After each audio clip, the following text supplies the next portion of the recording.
Hello tout le monde, bienvenue dans ma première vidéo YouTube. Alors je me présente, je m'appelle Anaïs et ça fait déjà maintenant 3 ans que je suis fan de tout ce qui touche à la Corée, les dramas, la K-pop, la street food et j'en passe. Donc je suis partie pendant une semaine et en dessous de mes publications j'ai eu beaucoup de questions. Alors je préfère faire une vidéo un peu du type questions-réponses. Donc si vous êtes prêts, c'est parti. Alors moi ce que je vous conseille, en tout cas c'est ce que j'ai fait moi, c'est de passer par une agence de voyage, regarder plusieurs agences de voyage pour tomber sur la meilleure offre et le meilleur prix. Alors après il y a des papiers à ne surtout pas oublier et à devoir compléter avant votre séjour. Évidemment n'oubliez pas votre passeport, n'oubliez pas de le renouveler si le vôtre est périmé. Et les papiers importants, vous avez le KETA. Le KETA ça consiste à, c'est un peu une autorisation qui confirme que vous n'êtes pas dangereux pour le pays, que vous êtes quelqu'un de safe, quelqu'un qui n'a pas de casier judiciaire, qui n'est pas dangereux pour le pays. Vous avez aussi la carte SIM, donc une carte SIM vous pouvez la commander avant votre séjour pour la recevoir en temps et en heure. Ça coûte entre 30 et 35 € dans mes souvenirs et ça vous permet juste de pouvoir écrire à l'international sans avoir une surfacturation de votre opérateur que vous avez. Vous pouvez du coup avoir du 4G et du 5G illimité dans tout le pays. Vous avez aussi la carte Visa, donc même si le cash est quand même très utilisé, c'est quand même pratique d'avoir une carte Visa pour pouvoir faire des achats tout simplement. Il y a des gens qui vont plutôt apprécier le cash, il y en a d'autres qui vont vous dire voilà je préfère du cash s'il vous plaît, voilà je préfère que vous payiez par carte s'il vous plaît.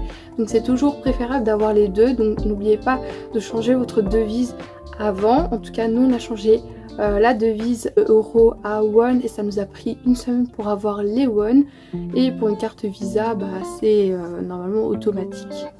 Alors moi je suis restée une semaine à Séoul, je suis pas partie de là. Il y a beaucoup de personnes qui me demandent si c'est suffisant et pour moi je vous dis que oui. Si vous restez à Séoul entre 4 et 7 jours c'est suffisant. Si évidemment vous voulez faire par exemple Busan ou si vous voulez aller à Jeju, c'est plus préférable de prévoir plutôt 2 semaines pour pouvoir avoir le temps de tout faire. Alors au niveau du budget, je vous avoue que pour une semaine, 300 voire 400 € c'est suffisant. Mais si vous êtes dépenseur, prévoyez un peu plus, je dirais plutôt 500 € pour être large et ne pas être stressé. Alors les activités que je vous conseille à faire, c'est le Hanok Village. C'est quelque chose de très joli à faire, c'est gratuit étant donné que vous vous baladez tout simplement. Il y a des petits trucs commerçants pas très loin de là. Il y a des petits cafés aussi, mais c'est vraiment très joli à voir parce que vous avez une très belle vue de Séoul. Autre quartier, autre chose à visiter, c'est le palais Gyeongbokgung. Il faut savoir que si vous avez l'habit traditionnel, la place est gratuite, donc c'est vraiment très avantageux. Vous avez évidemment des petits magasins juste à côté du palais pour pouvoir avoir la tenue traditionnelle pour par exemple 1, 2 ou voire 3 heures. Donc c'est vraiment des habits à louer. Il y a des petits casiers pour que vous déposez vos affaires, donc vraiment pas d'inquiétude, vous n'avez pas ça à porter toute la journée et vous pouvez récupérer ça après votre temps avec le costume. C'est vraiment très joli, c'est gratuit en plus si vous avez la tenue, donc je vous conseille vraiment à faire, c'est très sympa. Il y a Lotte World, donc il y a la Tower, l'aquarium ainsi que les attractions. Donc Lotte World c'est moins cher sur internet quand vous payez vos tickets via internet. Moi j'ai payé 50 € ma place avec les 3 compris, donc l'aquarium, la tour et les attractions. Je vous avoue que les attractions, il y a énormément du monde tout le temps, donc est-ce que ça vaut la peine de visiter? Peut-être oui pour la beauté, mais sinon est-ce que ça vaut la peine pour faire les activités? Donc les attractions, non, parce que vous aurez même pas le temps de les faire, parce que vous resterez beaucoup plus dans la file que dans l'attraction. Après Lotte Tower, c'est vraiment très joli, c'est vraiment très sympa puisque vous avez beaucoup d'animations avant d'aller tout en haut et voir la belle vue de Séoul. Donc je vous conseille de le faire, c'est vraiment très joli, c'est une bonne expérience à faire et vraiment la vue est juste époustouflante. Puis Lotte World Aquarium, c'est vraiment quelque chose aussi de sympa, c'est l'un des aquariums le plus grand de Séoul. C'est très joli à faire, hein. C'est un aquarium, vous voyez des beaux poissons, des beaux animaux marins, donc je vous conseille aussi, c'est quand même très impressionnant à voir quand vous êtes vraiment en face du grand aquarium. Et vous pouvez aussi tester les pet cafés, donc vous pouvez voir des chiens, des chats tout en buvant un petit café, c'est vraiment très sympa, c'est une bonne expérience. Et surtout, sans oublier les marchés, vraiment les grands marchés qu'on voit dans les séries, vraiment c'est très impressionnant à voir, vous pouvez goûter plein de choses, découvrir plein de nouvelles saveurs. Vraiment je vous conseille vivement ça, essayez de goûter plein de choses, du poulpe, enfin vraiment tester. Alors pour les quartiers connus tels que Itaewon, Hongdae, Gangnam, je vous avoue que j'ai quand même le plus aimé c'est Hongdae parce que vous avez beaucoup d'activités à faire, vous avez beaucoup de choix, notamment les photomatons, vous pouvez faire des photos, c'est vraiment très sympa, c'est une activité vraiment typique coréenne. En plus de ça, c'est pas très cher, donc vraiment si vous avez l'occasion, ça peut être très sympa d'enfiler un petit déguisement, faire des photos, c'est vraiment très marrant et très chouette. Vous avez évidemment les karaokés, vous en trouvez dans tous les coins, c'est vraiment très sympa, vous pouvez chanter vraiment sans avoir peur parce que c'est des petits locaux fermés, donc on vous entend presque pas et c'est vraiment marrant de chanter un peu du yaourt. Et aussi c'est pas très cher, donc vraiment profitez-en. Puis vous avez évidemment les bars, les cafés, etc. C'est vraiment aussi très sympa. Je vous conseille juste pour les restaurants d'éviter d'aller au plein cœur de Hongdae parce que sinon vous allez payer un peu plus cher.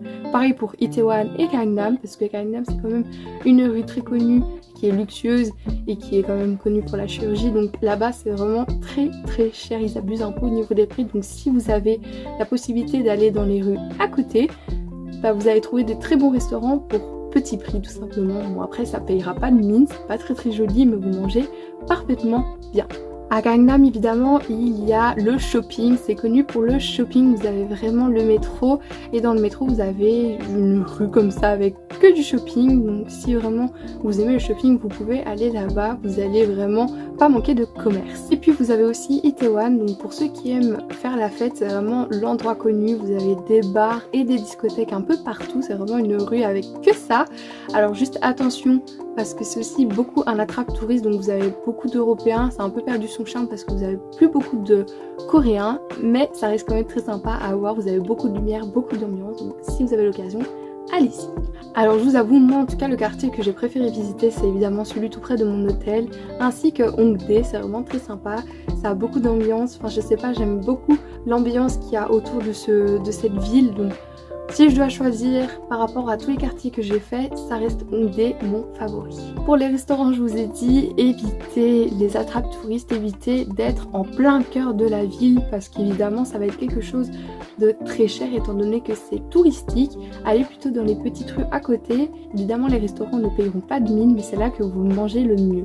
Idem pour les souvenirs, allez plutôt dans les rues à côté pour éviter de payer une douille. Alors apprendre le coréen c'est quand même quelque chose de pas si mal que ça parce que il y a beaucoup de personnes qui vont préférer vous parler en coréen. C'est aussi un signe de politesse quand vous savez un peu parler coréen, ils sont très contents. Donc, juste les bases genre bonjour, merci, s'il vous plaît, même les petites phrases genre ah, est-ce que vous pouvez m'aider, voilà c'est vraiment quelque chose de très basique, ils aiment quand même ça montre que vous êtes un peu intéressé par leur culture etc. Et du coup ils seront plus aptes à vous aider parce qu'ils voient que vous avez un intérêt envers leur pays. Évidemment c'est aussi possible de parler anglais, il y a beaucoup de personnes qui parlent anglais, ils sont facilement bilingues, plutôt les jeunes je dirais, donc si vous devez parler à quelqu'un, essayez de parler plutôt aux jeunes parce que eux ils parlent facilement anglais, donc si vous êtes perdu etc, vous pouvez facilement parler un peu coréen pour montrer que vous connaissez les bases et puis vous pouvez aller sur l'anglais. Et une question qu'on me pose aussi beaucoup c'est est-ce que les Coréens sont gentils, est-ce qu'ils sont comme dans les dramas? Alors évidemment c'est quand même un peu différent, mais en soi je vous avoue même que le pays reflète un peu comme dans les dramas, c'est très joli, c'est très propre, ça sent toujours bon, je sais pas pourquoi, ça a une odeur de parfum partout, dans les métros, dans les villes, enfin c'est vraiment un pays que j'adore pour la propreté, la sécurité aussi. Et les personnes en général sont vraiment gentilles quand ils vous voient un peu galérer par exemple avec les métros, parce que je vous avoue que les métros c'est vraiment le moyen le plus efficace et le plus facile à utiliser, même à pied aussi. Mais je vous avoue qu'au tout début on galérait un peu parce que vraiment les lignes de métro il y en a genre 20 000, donc quand ils voient que vous galérez et bah ils iront plus facilement chez vous, ou si vous avez des questions vous pouvez facilement leur parler, les interpeller pour poser vos questions, ils seront toujours normalement à l'écoute, mais attention ça dépend des personnes sur lesquelles vous tombez, il y en a qui vont juste continuer leur route et ne pas vous répondre tout simplement, donc ça dépend vraiment d'une personne à l'autre, mais la plupart ils sont vraiment très gentils et serviables. Alors je sais pas si vous avez d'autres questions, n'hésitez pas à me les poser dans les commentaires au cas où.